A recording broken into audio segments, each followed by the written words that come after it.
In this I'm going to compare the digital artifacts we get from the Behringer WAVE and the Waldorf M, a bit like I did with my previous video where I looked at the WAVE together with the Groove Synthesis third wave. So catch that as well if you can, because I'm going to try not to repeat myself too much in this. And I'll put a link in the description. So again, here I'm going to concentrate on how those wavetables are processed and how much of that 80s digital PPG style crunch we get from each of them. The Waldorf is arguably the closest in DNA of them all, as it was set up by ex-PPG engineers back in the 80s who developed the original microwave which contained the same wavetables. And these were then used in the Microwave 2, the Microwave XT, the PPG plugin, the Q, the Blofeld, the Quantum, the Largo. And now we're back on the side of the British Empire with M.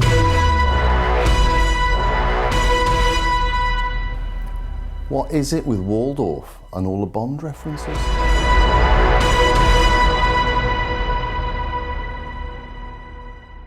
And with the M, we have a specific 8-bit modes to get all that crunchiness. And that takes things back to the original microwave and even contains oddities like the ASIC bug. The ASIC bug was like a digital overload that created all these weird non-linear distortions. In fact, I'll just show you quickly what it is.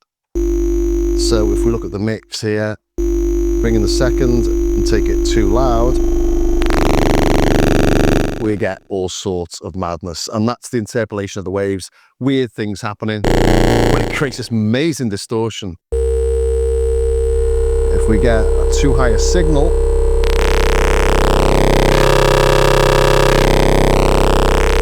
it just completely wrecks the wave, creates this weird distortion that sounds absolutely wonderful on certain things. So that's part of the microwave, or the original microwave that people love, that are in the M. But the M itself contains a filter that's more akin to the PPG. The original microwave had a SEM filter, and this has got an SSI 2144, I think it is. And that could be considered a descendant of the SSM 2044 that was in the original PPG 2.2 and 2.3. So sonically, the M has actually got more in common perhaps with the PPG than with the original microwave. But with the microwaves, they have all this mad modulations, huge modulation abilities, and they're inside the M. Obviously, it is a microwave after all. But yeah, sonically, perhaps more like a PPG. But like on the third wave, we've got things like, well, this is an 8-step envelope that you can use on pretty much anything. Plus you've got your VCF envelope and your VCA envelope. You've got 2 discrete oscillators and they can have separate waveforms on each. You can't do that on the original microwave. We've got inside here on these different modes, we've actually got things like a supersaw.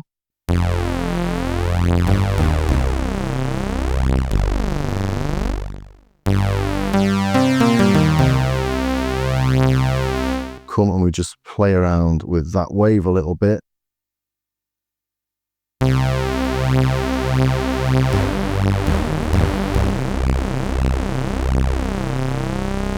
Plus there's a couple of oscillators from Braids in there and a virtual analog oscillator. So like the third wave, this has got a lot more going on. It doesn't have quite as much as the third wave. We don't have things like the effects, and we don't have 24 voices. This I've recently upgraded to 16 voices. 16 voices, I think they come in around £1,800 now, and the 8 voices is £1,300. So financially, a lot closer to the Behringer WAVE than the third wave. I should also mention the M is 4-part multitimbral. We've got 4 stereo auxiliary outputs on the back as well as the main stereo out, and it's got a load of cool digital filters in here which we get in the Microwave XT, my favourite being the FN filters. So it's like having a PPG, a Microwave 1, a Microwave 2 and an XT all in the one box. I'm just pointing out here why I'm sticking to the PPG stuff in this video, because the M does do a lot more, while the Wave recreates the whole PPG experience. So let's take a look at those digital artifacts then, and I really would recommend looking at my other video first so you know what I'm talking about here. But we'll start off with the low end with the digital imaging, and if we take a look at that frequency analysis there, you can see on the top end we've got some of that imaging, and it's the same on both, isn't it? Well, let's see if I can knock that down another octave, shall we?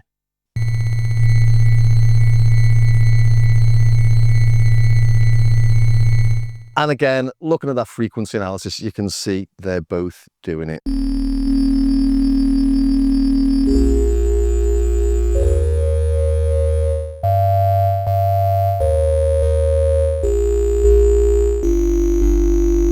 And just throwing another random wave on. Let's come back to, let's go to wave 0 on the first wave table. So we'll come to wave 0. We'll go to program onto the first wave table.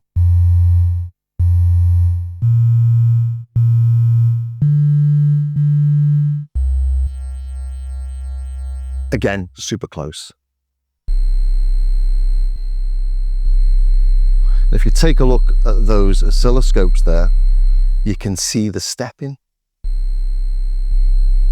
And that's from the 8-bit waves. Again, stuff I described in the previous video, but those steps are where the synth itself has had to interpolate between 2 points, and it's just copied them across. And that's where you get the imaging from. Other synths as well filter all those little harmonics out. So we're getting it on the M, which is sort of what you'd expect, isn't it? Let's try a bit of aliasing. So we'll go up a few octaves.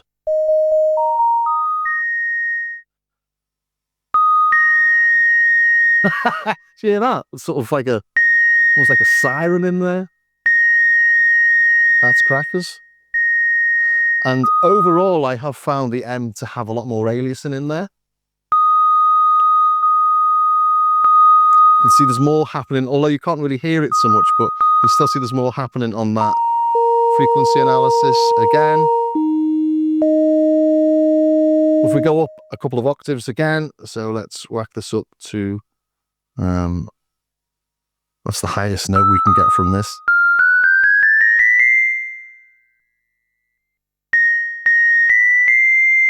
I'm sure I had higher notes earlier. So that's the highest note we can get from the M. This will go up to here, to there. So that's, what's that? It's an octave and a little bit more. And plus the third wave went another octave above that as well, didn't it? Went up to there, I think. So almost 2 octaves more than this on the M. Not that you often use notes that are that high. But while I'm noticing these things, so let's just change that tone again, shall we? Let's put that on 47. When I thought I was getting higher notes earlier, it's because I was using those much higher harmonics we're getting in this wave. We go to analog here, we can see which wave we're using. When I get up to 47, should be the same.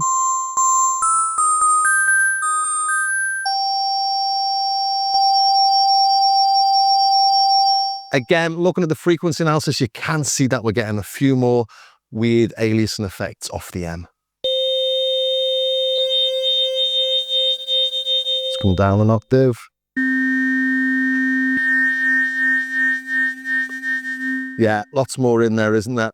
Which is closest to the PPG? I've got no idea, but I'm assuming the M is much closer to the original microwave.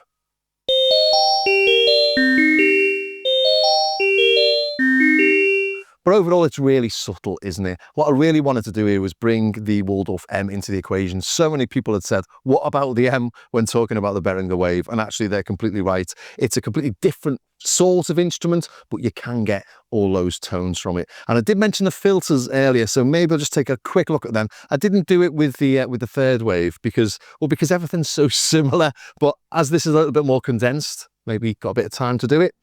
So let's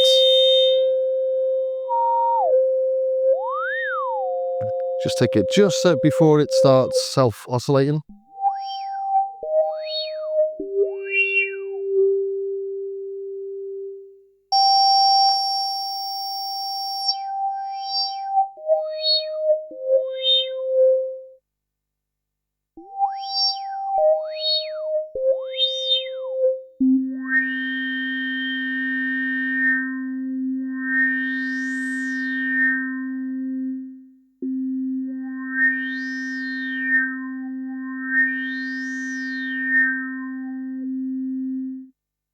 Yeah, so you can hear they're pretty similar, aren't they? Let's just try another sort of random wave.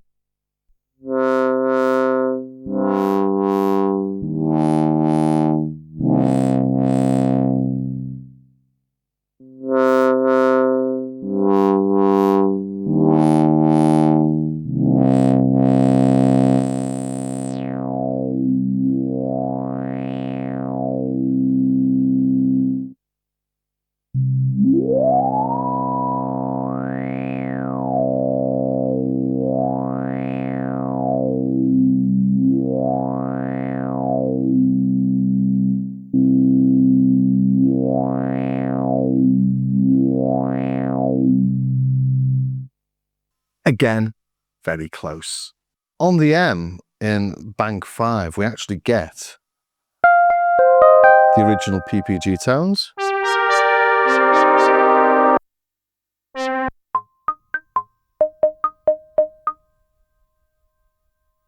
All of them, I think. Recall.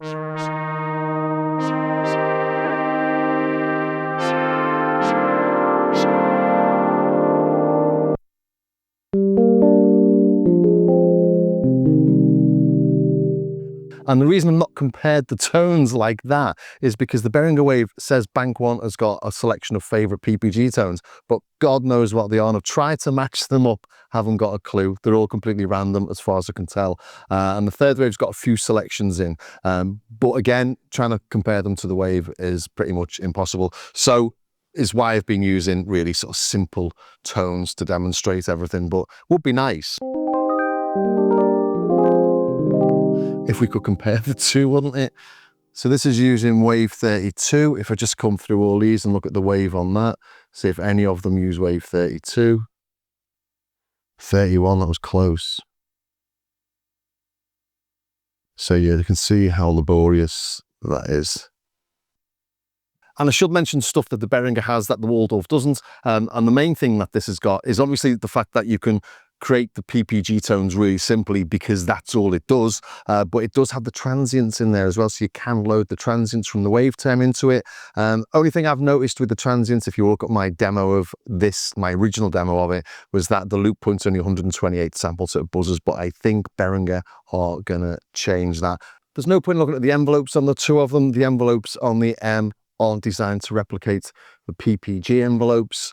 That's something that Behringer are looking at. They said they will change that in the firmware update. Maybe they'll bring a sort of a more natural exponential envelopes into play. They're using the linear ones from the PPG at the minute. So overall, obviously the M has got more stuff in there. It's got more envelopes, more LFOs, more modulation, and the Behringer WAVE definitely sticks really closely to the original PPG. But they both do that 80s digital thing, don't they? So perhaps if you were looking at the Behringer WAVE, but you wanted a desktop version, or you wanted one that wasn't a Behringer, I know lots of people don't want to buy Behringer stuff, the Waldorf M is always there. So I hope you enjoyed that. I hope you found it useful. If you did, please do subscribe, ring the bell, join me over on Patreon. This channel is funded by my affiliate links. So if you are in the market for one of these, do click on those affiliate links because I will get a little tip, only a little tip, but it all does help. Also, patrons get access to patches, samples, tutorials, and wavetables and other little bits and bobs,